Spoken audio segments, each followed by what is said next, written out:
The BC man who killed his 3 children in Merritt in 2008 has requested a move to his native Manitoba.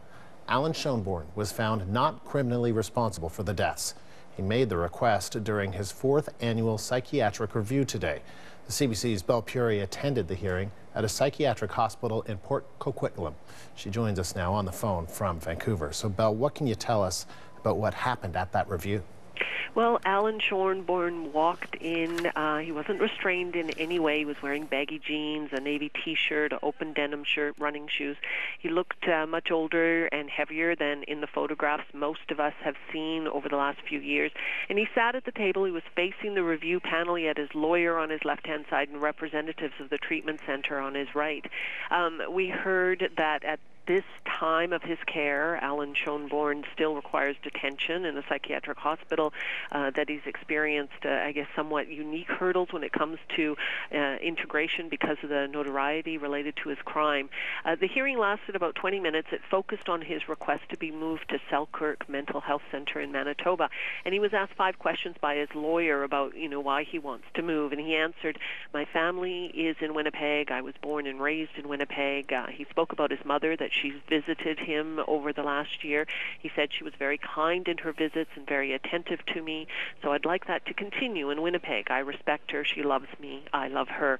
And there was only one question from the review board panel about why he's changed his mind about a transfer, and he responded that there's only select movement in the hospital he's in now, and it's starting to become bothersome, and that he misses his mom.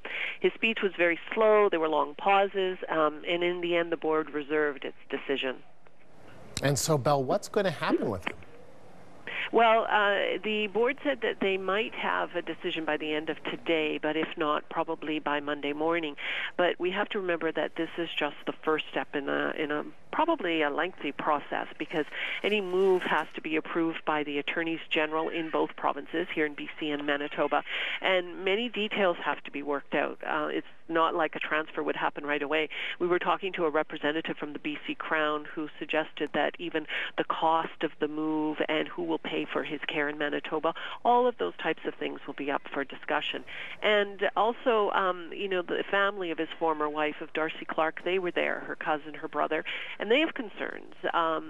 They came today just to make sure that he wasn't given any sort of day pass or anything, but even with the transfer, they have concerns because Mike Clark, he is Schoenborn's former brother-in-law. Well, he has children in Manitoba and grandchildren who live in Manitoba, and they're near the area where he could be transferred to. So the family, I think, is preparing to oppose any move should the review board decide to let it go ahead.